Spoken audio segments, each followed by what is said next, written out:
Do you remember how long ago we met? College. It's college, guys. College golf. College golf. Oh, boy. It was Palm Springs. Mm-hmm. You were playing already for Rollins. Yeah. I played for Cal State Fullerton. Was it 36 hole? It was a 36-hole day. Yeah. And I'll never forget when I saw on my score, because I got my scorecard first, and it said Hally Leadbetter. And I was like, oh my God, I'm playing with a Leadbetter? And I was like, that's kind of crazy.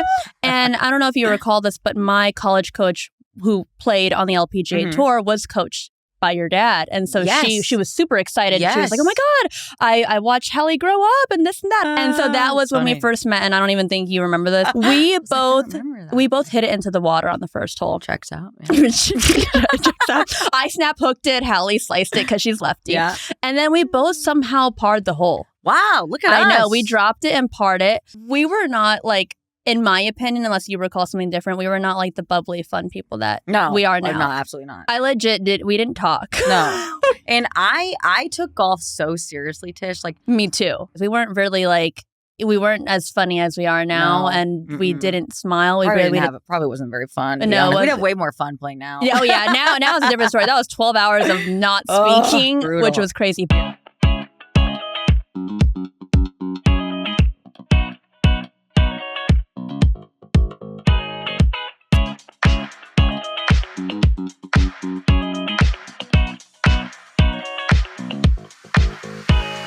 Hally, thank you so much for being here. Welcome to the party. I see what you did there. Yep, you're going to hear a lot of puns. First of all, say I'm so proud of you. And I mean, do not make me cry. I'm very emotional right now. I mean, is this the first pod since the clothing line has launched? Yes. Wow. Okay. Well, wait, let me just take a second then. Let me ask you about the clothing line. Yeah. Okay. So exciting. I did just launch my own women's golf apparel line. It's called All In Golf. That's actually not my last name. People think it is. It's my full first name, Tisha Alyn.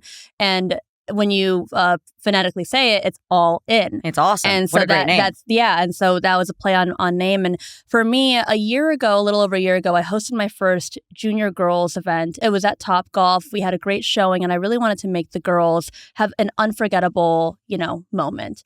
And when we did that, we're like, crap, we got to give them something. We can't just give them balls and hats. Like, they got to wear something. And so I worked with LAGC, and we collaborated on, in my golf girl era, crew neck. It was only meant for the girls. And then after the event happened, I can't tell you how many DMs, how many messages I got about this crew neck. So then we went public with it. I was like, I don't know what I'm doing. I'm just going to go print and go get some, already made sweaters and go do it. And then it popped off. It sold out. Then I did a Pride one. It sold out. And then I was like, wait a second, something can really happen here. And I was like, let's just do this. And then trademarking happened, and I was like bawling. I'm like, oh my God, I can't even trademark my name. Like, why is it so hard? Why is it so expensive? And then came, factories, tariffs, real life things. And you don't really learn anything until you're just thrown into it, right? And I just literally kept looking down, and I'm like, I'm not going to quit. We launched, and it was the best thing I could have ever asked for. And all of my only thought was through this was, I'm going to create it so intentionally.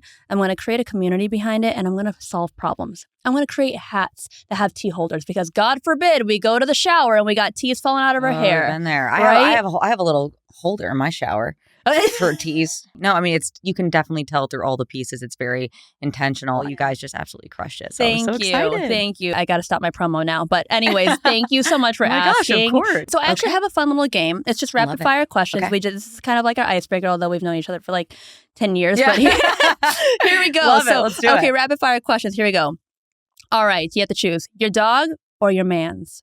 Oh, no. Oh, coming in hot. Oh, my gosh. Wow, that's really hard. I feel like I'm always, when I come home from a long trip, I'm always faced with that. Like who do you choose first? Like, who do I say hello to first? Who do you cuddle with first? I do cuddle with Ryder first. And I think it makes Billy sad. Oh, no. Okay. Golfing with your dad or your brother? Ooh. Oh, that's a really great question. I really like both, but I'd say I'll have to say my dad in this situation, because I just don't get to do it as much anymore. Okay, last rapid fire. Podcast studio or on-course mic? Man, these are hard, Tish. I'll go on-course mic, but like not in a traditional golf setting. I would say, yeah. Like on-course, but like not like, he's got 120 wind out of the left, going with a wedge. Right. Yeah. I'd say, which I enjoy, but I'd like to do a little more. I love that. I get that. I'm very much the same way. Okay, that is it for our rapid fire. So y'all, Hally and I have actually known each other for a very long time, but we have to start from the very beginning. Yeah. What is your golf origin story? How did it all begin? Or were you just born and then you're like, oh, golf is normal because your family is all golfers? A lot of golf. Lot of golf. Always had a set of clubs. I always tell people, like, I love golf like I love my parents. Like, I don't know life without it. It's literally given me everything. It is the lens through which I see the world. That is so true. Which at times, as I've gotten older and, I moved to New York City and then I moved out here, it's been like such an eye-opener for me because I'm like, wait, the biggest issue in the world isn't the golf ball rollback. Like, oh, you guys don't, what? Like, backstopping? Right. You guys aren't concerned about this? Yeah. And so that, growing up in my little golf bubble, that was a really interesting point for me after college to be like, oh shit, there's a lot of stuff going on way outside of golf. But as a kid, grew up in the golf bubble, would go to like junior clinics and stuff, but I was just there for the snacks. Like, I really did not like golf. And so my parents didn't force me onto it. Oh, that's good. And I'm really glad they didn't, because I think if they would have, I think I would have been like burnt out probably. So out of no, thank you.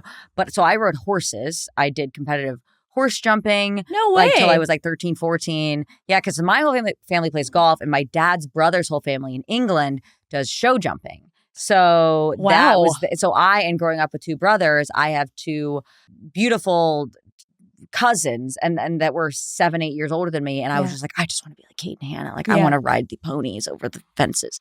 And so that's what I wanted to do. And so again, focusing on, I had a horse, I did, competitive things. Wow. And then ultimately when I was like 13 was when I was like, oh, my brothers are playing golf and they're really good. And everybody's talking about it. And like, all right, let's see what this is all about. Wait, so you started at 13? I mean, again, I always had a set of clubs, but no, I don't. I think I played my first 18 holes when I was 12 or 13.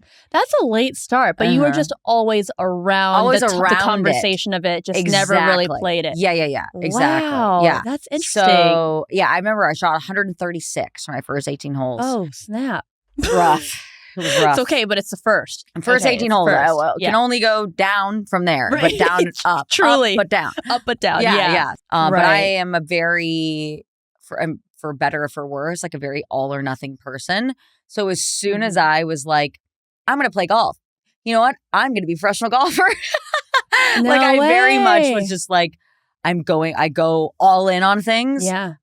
So that's why I went to IMG for high school, because I knew if I wanted to play in college, I needed to get a lot better very, very quickly. Right. And so, that's what I did. You started at 13 and then you just started competing? Oh, yeah. And I feel bad for people I was paired with because I was bad. I remember, but not always. You improved fast. I did. It was actually really interesting. Sometimes, you remember FCWTs? Yes. It's another junior golf tour, guys. Yeah. So I played in FCWTs because I was not good enough to play in HAGAs. Because FCWT, all you got to do is pay for. HAGAs, you have to shoot certain score. So FCWTs I would play in. And it's really interesting. If I go back to look at my FCWT scoring average, I improved about 10 strokes a year. Whoa, so that's actually very it was pretty crazy. Wild. So I would shoot like in 7th grade, I was shooting in the hundreds, and then it was the 90s, and then it was the 80s, and I kept chopping really away. Fast. So I got a lot better very, very quickly. And the girls that were maybe, beating me by 20 strokes, now beating me by 10, now now I'm like kind of keeping up with them. And then ultimately got good enough to, play in college. That's right. So. Which leads to the next question is you committed to University of Arkansas? Yes, played there for 2 years. And then you transferred. So what led to that transfer? Yeah, it was a couple things. It was interesting because when I was at Arkansas, I played my first year that I was there.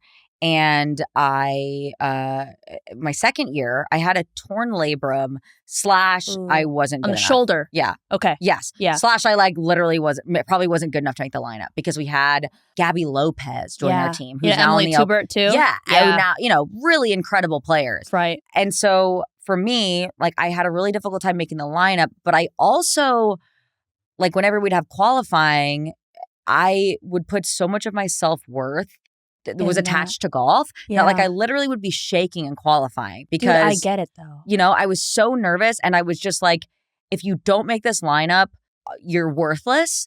And it was really difficult for me to play well under that pressure. Granted, I practiced so much. I did everything. I worked out so hard. I did all these things I needed to do. And then I'd go qualify. And instead of just being okay with like, listen, you might shoot 73 or 74 and not make the lineup. Not make it. I would shoot 85 because I would be so nervous instead of that my best wouldn't be good enough that I just would just sabotage myself. Right. And so ultimately, that's so real. Yeah. And so end of my second year at Arkansas, decided that I hated golf. Like I was like, I hate it. I'm so over this. I work so hard and I just can't get out of my own way. I hate it. And I had already signed up for all these tournaments over the summer. I had the Southern Amateur, the Western Amateur, US Open qualifier, like all this stuff. And my parents had, paid for this stuff. And so I was like, well, I got to play in it, but like, I don't give a fuck what happens. Yeah. And I played the best golf of my life. Of course. I won the Southern Amateur. I got to the semis of the Western. No way. By the end of the summer, I was the 10th ranked amateur in the country. Amazing. And I actually was having fun doing it. And so I remember trying to then go qualify for the US Open. And I think I missed it by like 2 shots. And I just broke down crying and called my mom.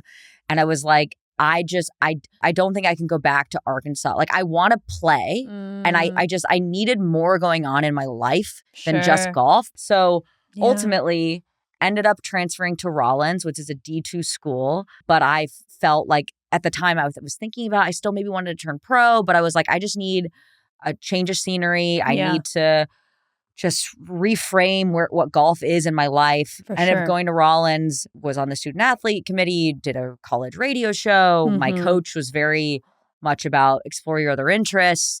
I played a lot better. And ultimately, I think that's like for me, I did end up turning pro after college. I was going to ask, I didn't know if you, so you did. I did for like 6 months. And then I was like, just kidding. But I could never quite crack the, how do I get out of my own way? Yeah. And because I still to this day, like believe physically I'm good. I have a great, obviously, coach in place. Yeah. And I have shot great scores. For sure. I could never quite figure out how to not attach so much of my self-worth to golf. Like and result. So, to the result. And so for me now, I really enjoy playing tournaments, just knowing that like my living isn't attached to it. Right. But I get it. But it's interesting. And even to this day, I find myself doing what I do now, sometimes reverting into my old patterns in golf, whether it's like, if I don't get this job, then I'm worthless. If this company doesn't want to work with me, then I suck or whatever. And it's like, it's kind of having to relearn all those lessons because in the same way that I was so passionate about golf, I'm so passionate about everything that I work on now. So it's really, really difficult to be like, this is what I do. This is not who I am. And when what you do is an expression of who you are. For sure. It's, as you know, I get it's so hard to not take criticism personally and just look at it as like, this is my craft. And what I found is that very similar on the golf course, whether it's when I'm nervous, when I'm nervous on a golf course, generally it results in like a very, very quick swing. Yeah. And when I'm nervous now with a mic in front of my face, I normally start like stuttering and sort of talking really quickly. And the body sensation of like breaking into a cold sweat is the exact same feeling as if there was like out of bounds on the left. Yeah. Oh my God. Wow. You're speaking so much life into me because I think you just articulated it really well.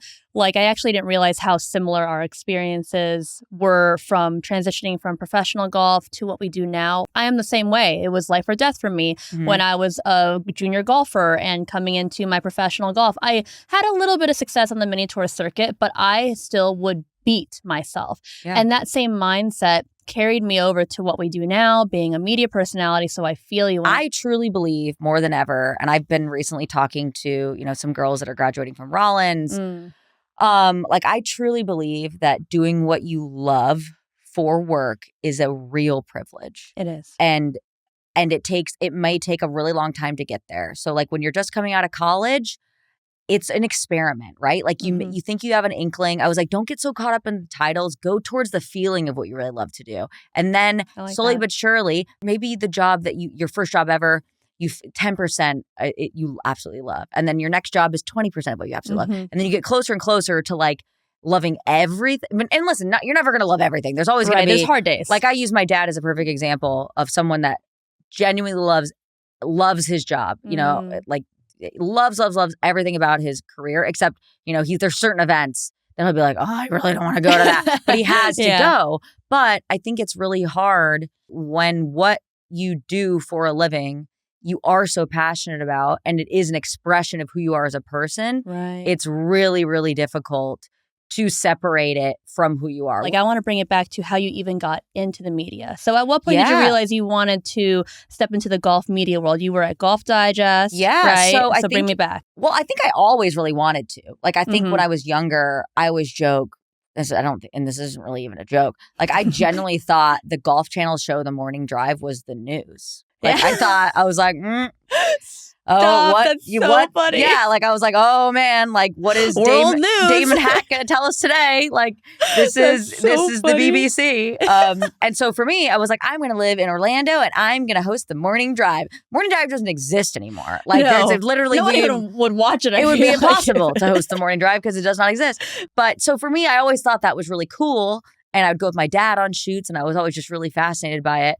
And then I was like, no, I'm going to play professionally. And then I think when I was at Rollins was when my college golf coach really encouraged me to explore my other interests. And that's when I started hosting the college radio show that I would do before our team workout. So I'd go 5 a.m. to 7 a.m. college radio with my friend Spencer Mumford, who you met. He was a pitcher at Rollins. And so we had a show together. No way. Which was really fun. And eventually, you know, we got moved up to like a better time slot in the afternoon and we would have our friends come on the show and we would, you know, go into Rollins is very small. It's basically like a big high school. Yeah. We'd go to the cafeteria and like ask the lunch ladies if they would put on the WPRK radio station so that all of our friends in the cafeteria could hear us on the radio. Oh my God, that's so cute. And so, so that was kind of when I was like, oh, this is really fun. I love interviewing people and I love, you know, talking to people. Maybe I could somehow combine my golf knowledge and my love for this. Yeah. Then after college, turned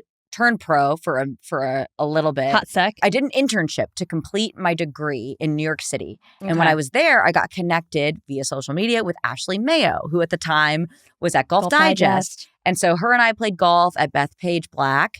And then she texted me a couple months later and was like, I don't know if you'd be interested in this or if your children are to play or like what you're doing, but like we have an opening for a social media coordinator.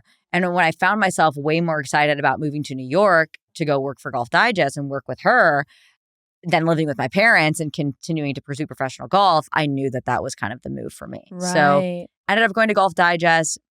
And Ashley was such an amazing person to learn from, learn social media, you know, basically sitting at a computer for 8 hours a day, scheduling Twitter and Facebook and Instagram. And thank God we didn't have TikTok at the time. Oh God, that would be another. I feel for all the social managers, like all the new platforms. All these platforms. Yeah, it's like, stop it. Yeah.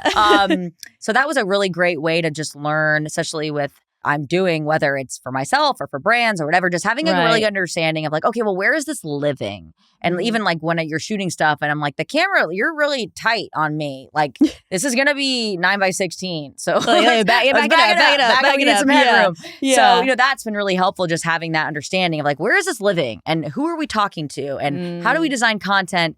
Because as you know, you could have something really great, but if it needs to be packaged a certain way for sure to be seen, it could be the smallest thing too, which is so crazy. Whether it's captioning or dimensions or hooking them in the first 3 seconds, God forbid, it's 5 seconds. You know, so things like that I think I really gained an appreciation for. And then also, you know, Ashley and the rest of the Golf Digest team, I would just kind of raise my hand for like, I'd be like, hey, can I interview? This was when like Facebook Lives are really popular. Yeah. So I'd be like, can I do a Facebook Live with like Michelle Wee or Facebook Live with like whoever? I would just start like asking if I could do things. And if it was a no, it was a no. But if it was a yes, then I would be like, oh, great. And so, just kind of. And so then, but then from there, it evolved to then, you know, creating and scripting and editing and also talking. And then at what point did you realize like, I actually enjoy being in front of the camera? I think I always knew that I wanted to be in front of the camera. A lot of those things that I was like raising my hand for. Yeah. I would find myself in front of the camera. Right, the interviewing. That makes sense.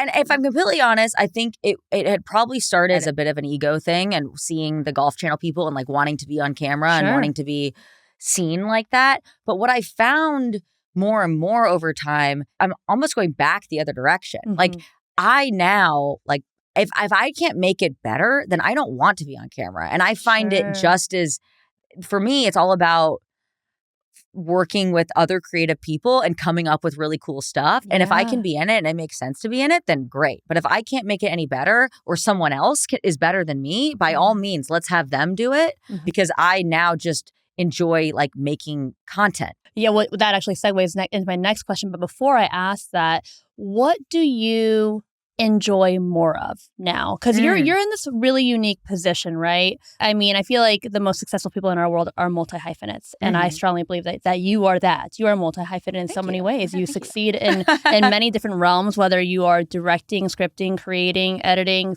face of camera, being an influencer. What aspect do you love the most? Like, what is it that you want to be known for the most? I think as much as being a multi-hyphenate is exciting, especially for someone with like ADHD, because you're like, ooh, I want to show this. I do really believe, and there's a book called Essentialism that was recommended to me, that you can be good at a lot of things or you can be great at one or two things. Absolutely. And I have found that I am a bit of a control freak, so I do like to insert myself in places. Like I'm like, if I think I can be helpful. Yeah. And so I'm trying to take on the mindset, like, where can I make the highest point of contribution? So even if it's like various projects where it's like, okay, I could do that, I think I'll just focus on this part of it because this is part of my one or two things. Yeah. You know, so for me, it's hosting and it's producing / like what I'm calling like creative consulting, which is probably three things, but in my head I'm calling it two. Well, yeah. Okay. So for me, it's anything, and I think it kind of goes back to what I've been talking to like these young girls that are graduating college recently. I'm like, what lights you up inside? Because sometimes I've realized that's when I knew that it isn't just being on camera, because I've had opportunities where I've been on camera and I'm like, this is fucking boring. I hate this, you know? Yeah. And other times where I've been behind the camera and I've been like, this is so fun. Yeah. You know? And so what I found, it's like, it's just that through line of like creativity for me, whether that's working with brands on a campaign, or writing sketches or, you know, again. You're really good at that. Thank you. Yes. Thank you. Well, it's definitely, we have a really great team that we put together in LA. We've got Kate Scarpetta, who's an amazing writer, played golf at Princeton, so she knows the game really well. And Forrest Shaw, who's a stand-up comedian, and my brother, and Andrew Wontuck. So we've got like our little crew, and we meet and, you know, it's just so fun. So I'd say that's probably honestly my favorite part is like our weekly meetings where we're just like, wouldn't it be funny if da-da-da-da-da? And then you just do it. And you just do it. Well, no, tell me about it. So you've created an agency now called Better Content Co. Yeah. And so what led to that moment? Because you've done everything, as I mentioned. You've done the podcasting with Michelle, Henny, all the actually you've done a ton. Your brother, a lot of different podcasts, and then you've worked with the biggest, you know, media entities in golf, and now you've created an agency. What led to that moment? And tell me all about it. So Andrew Wontuck, who's my business partner, I was doing this show for Golf Pass, and how I got connected with him was actually through Connor Moore, just such a talented guy. And he had a show for Golf Pass, and I moved out here. He said, hey, do you want to be in like an episode or two? So I was like, yeah. So I thought that was so cool. And we got to work with comedians like Matt Walsh and Jim Jeffries. And so ultimately, like a year after that, I got to do a show for them, which was a lot of sketch comedy. And Andrew was my producer. And so we had so much fun, and we thought we were going to get a second season. And then ultimately Golf Pass ended up pivoting to just golf instruction. And at the time I was very upset. But again, looking back, I'm really glad they did. Because I don't think if they did, that it would have pushed me to do what we're doing now, which like Andrew and I were like, hey, I still really love making these sketches. I want to continue to do it. I think there's a space for it. So him and I teamed up to continue to do those. And then from that, we started getting brands asking us to be like, hey, could you make something funny and engaging for us? Absolutely. So that's how we decided to start Better Content Co. And what we say our mission is to connect and inspire the modern golf audience. So many different types of people are playing golf. The largest growing demographic of golfers that is growing is young women. There is this new audience that needs to be spoken to. And a lot of times they're on social. It's not necessarily like they're tuning in. Maybe it is the traditional broadcast. Maybe it's not. So yeah, we started that in January and it's been going great. Right. And I think it's really been fun to watch you produce and create that because it's a different kind of creative. Like we're all creatives, right? But there are the things and silos that we do best in. Like I know where my pillars are and it is not that. Like it is not that. Like I like for you guys to plan, to script, to act, it's a very different nuance. But I will say that it is really cool to like watch you do your thing. And it's been really cool to see commercials come into fruition in such a short amount of time of establishing your company. Yeah, no, it's been really fun. And we've been really just so grateful for the reception and the interest. So we're gonna shift things a little bit. I wanted to actually touch on your dad. Yes. Being David Leadbetter. Yes. So for those of you who may not, maybe newer to golf, maybe not the traditional golfer, let me tell you, her dad is the GOAT, and he is one of the most renowned instructors in the world and has created an empire of academies. And fun fact, I am actually Leadbetter certified. So me and Hally are related. Yeah, we're related. Don't you see it? Yeah. So like I'm literally an instructor because of her father, which is so unique. But I just wanted to ask out of curiosity, like what was that like for you growing up in golf and then now becoming your own person in golf, but also having your dad as your dad? Yeah. So, it's funny. I think there's like a couple funny moments I can think of on the golf course. One, I used to be really afraid to play in front of people. And then a mental coach that I worked with at the time was like, "Are you nervous playing in front of your dad?" And I was like, "No." He's like, "Okay, well then you have no one else to feel nervous in front of." I was like, "Oh, fair point." That's a good point, actually. Yeah. But I think when I played golf, like I initially would maybe get a little self-conscious about it. But then I realized, I feel like Charlie Woods is kind of going through the same thing, but on like, but times a bajillion, gajillion. Right. But for me, it was very much like, if you play well, of course you play well. And if you don't play well, it's what the hell's wrong with you? So ultimately, I was just like, oh, whatever. I can't do anything about it. Yeah. It is what it is. And so over time, I think too, maybe with him being my coach as well, when I was in high school, it was really difficult for me. Like I was very argumentative as a teenager. And so then it was only really until college. And when I was like able to be like, okay, he's my dad right now. Now he's my golf coach and, vice versa. So we've always had a really great relationship. I really admire my dad so much just for the passion, his work ethic, and just who he is as a person. He's the most kind, wonderful person. And he also like really takes like everything very well. Like when it comes to social media comments or things people say about him or his teaching methods or anything, like he's very much just like water off a duck's back. Like love that. And I'm very much not. I'm like, did you see they call me fat? Yeah, oh my and he's God. like, Hally, like I don't know. And he's very much like, listen, the more successful you get, the more people you're going to get talking shit about you. Yeah, true. He's always been a great sounding board for that. But I think too, like coming into the media space, it's so different from what he does. But even now I'll get like, I think when I posted about Better Content Co. on LinkedIn, some guy commented and said like, must be nice to have a dad like that. I'm like, my dad doesn't know shit about production. Are you kidding me? Like literally doesn't know anything. Yeah. And so you kind of just have to like let those comments go. But at the same time, like, I don't think you'd mind me sharing this, but like Michelle West's husband, Johnny West, I had a conversation with him about it. And his dad is Jerry West. Right. And he was like, listen, like, I am who I am because of my dad? Like, I mean, yeah, in the sense that like, do I probably know more about basketball than the average guy? Do I have insights more than the average guy? Like, absolutely. Like for me, a lot of times if people don't know who my dad is, and they're like, how long have you been in the golf industry? I'm like, well, I'm 32 years. Like, I've literally been around this game more than most old white men. Yeah. And I know it probably better than they do. Yeah. And so maybe for a while when I was really trying to, start making a name for myself, it used to really grind my gears. And now I'm like, I'm proud of my dad. Like, I'm proud of everything that he's accomplished.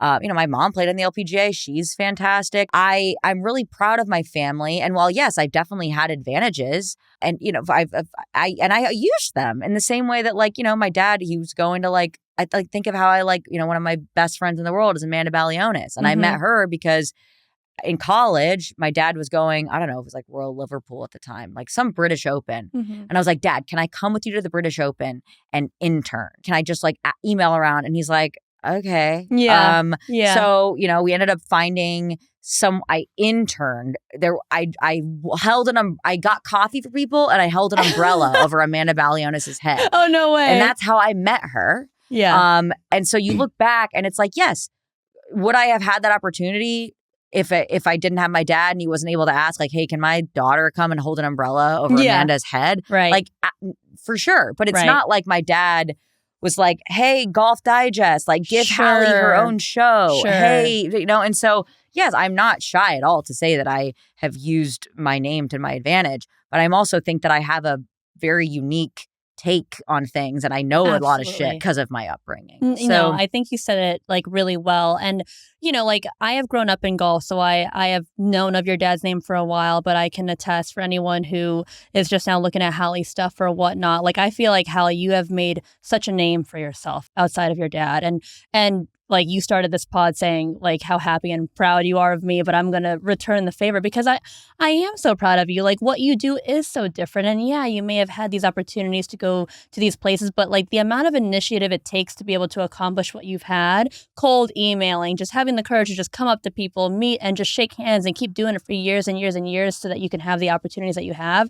That was not handed to you. Like you did that. No, I and definitely. you're creative. Thank you. I don't think your dad is he's creative. He's super funny, but he's not, I always laugh. I'm like, what would David Leadbetter have been like on TikTok? Like, what would that have been like? That'd be pretty funny, I bet he'd be really good, actually. Yeah. But no, and so, I'm not shy to say I at all. I used my advantages or, tried to get in rooms. But then once you get in there, you better be able to perform. I wouldn't want anybody ever to second guess my work ethic or my knowledge or my commitment that might assume that I think I can skate by any means. Like if anything, I think people look at me and go like, well, you better like show up. Yeah, you know? Exactly. So yeah, so and I really try to and do my absolute best. Shifting gears now into a different realm, I think one thing that I also love in terms of following you is how vulnerable that I feel like you've been, especially in terms of your mental health and mental health awareness. Yeah. And just wanted to ask you about like your journey and your mental health. Yeah. So I have always had really severe OCD, like ever since I was a little girl. Mm-hmm. And I'm talking about like weird stuff, like having to touch things an even amount of times and like wearing certain colors on certain days. And like my brain's always just been like a little funky. And as I got older, I stopped doing the things that were like outward because I realized that it was like weird. But my brain, I realized that people were like, what are you doing? Why are you tapping things? And so as I got older and I realized like, I was like, it's weird, stop doing it. Yeah. But my brain still works the same. Like it's still, you watch those documentaries about people that like wash their hands a certain amount of time or like have to go back and check that the oven's off because they're afraid their house is going to burn down. Yeah. Like that is me. Yeah. But over time, like you learn that OCD is a coping mechanism to deal with feeling like things are out of control. And it also can be partially genetic as well. Okay. So there's all different types of factors that can, I guess, cause it. But it's kind of like eczema, which I also have. That and it flares up. Yeah. You're always going to have eczema. And when you go to Colorado and it's real dry, like you better pack your cortisone cream. That's kind of like, and so my meds are kind of like my cortisone cream, and so it definitely flares up. Like when I was at the Masters this year, like, was it bad? Like my brain, it was like really bad because again, just needed to feel like hyper in control because it's a situation that I perceived as very, very important. So then my brain goes, we have to keep everything under control. Wow. And so you learn with, via therapy, with meds, you learn to kind of cope with it. Right. And you learn to also realize that like, it's a double-edged sword as well. Like I am very organized and I can think of like any possible outcome because I'm always trying to predict the future. Yeah, I get that. And so you kind of just have to like curb the negative side effects, if you will, at certain times. So then how do you manage your mental health with social media, one, because it's a very tough place, right? Even the most sane human being will not be okay if you are just ingrained and you embody social media. Yeah. But also, how do you manage it in social media and being an in-person, always-on talent? Because that's hard. Yeah. Well, you chose quite the job. Yeah. Well, and I'll be completely honest. My therapist has said to me multiple times, your lifestyle is not conducive to fantastic mental health. I'm like, okay, well, I'm not willing to change. Right. What are some other levers that we can pull? And so for me, it's like prioritizing rest. Absolutely. And I'm curious what your thought is on this, because it might just be because we come from this like very heavy athletic background. Yeah. Like resting to me, it's very difficult. Yeah. Like it's very difficult.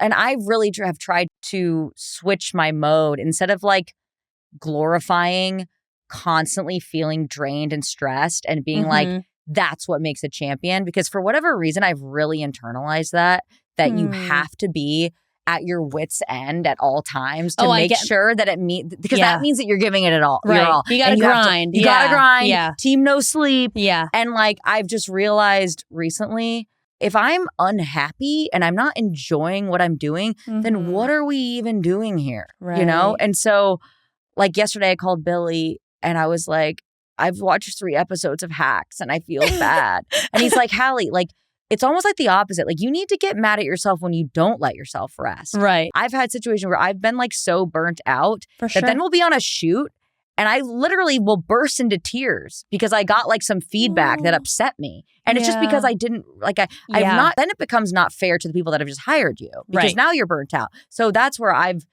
like kind of reason. I'm like, listen, if you do want to perform your best, you do need to allow yourself to rest. And so I've also kind of realized that like, listen, I am 32 years old. I have lived with this grind mindset, this athlete mindset for my whole life. It's gotten me to this point. So, and I don't think I'm going to change. Like, I don't think I'm all of a sudden going to be able to be someone different. Sure. But like, you know, with working with my therapist, she's like, your 90% is still like most people's like full, you know, 100, absolutely. 110. Absolutely. So, I had to tell myself that too. So I very much understand you know, so it's like, it's really just a game of balance, isn't it? It is so hard. Yeah. So we are actually already winding down in time, but I did want to make sure that we cover this topic because we are women golfers that have grown in it for all of our lives, quite literally. What is your thoughts on where women's golf is at right now? Ooh, well, we are doing this podcast right after the new LPGA commissioner was announced. It's incredible. Yeah. Kind of crazy timing in that I was at a PGA of America meeting just a couple weeks ago. And I sat next to Craig and spoke to him for quite a while. Which is a new commissioner. Yeah. And obviously he wasn't going to be like, by the way, I'm about to, you know, I'm going to be the new commissioner. I really enjoyed chatting with him and just learning, you know, about his family. And he was such a nice guy. I think the LPGA is going to be in great hands. So I'm super excited, you know, as someone that wanted to be on the LPGA and like yourself, it means so much to us. And so I'm really excited to see with his leadership what this new chapter brings. But in terms of women's golf in general, I'm just so excited to see so many women diving into it. Like I mentioned earlier, the largest growing demo being young women. I hung out with some women from Bunker Club this morning. You did? I did. We love Bunker Club. Shout out to Hillary. Yes. She's doing some amazing stuff.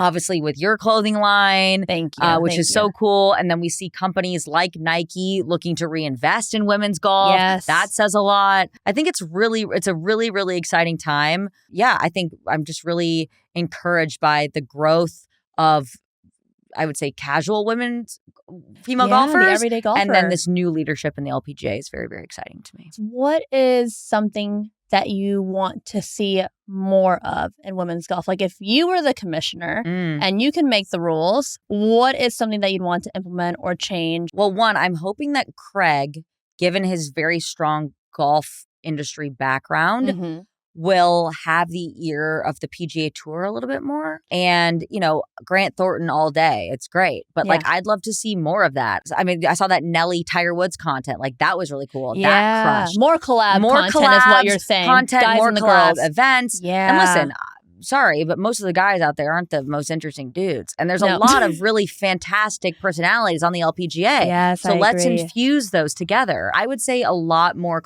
cross collaboration, which I think would be more beneficial for the PGA Tour than they think. I agree. And obviously incredibly beneficial for the LPGA. So I'd love to see more of that. I love that answer. Yeah. Hal, that is all the time that we have for you today. This was so fun. It was Tish. so fun. Thank you so much for joining the Thank party. you for having me.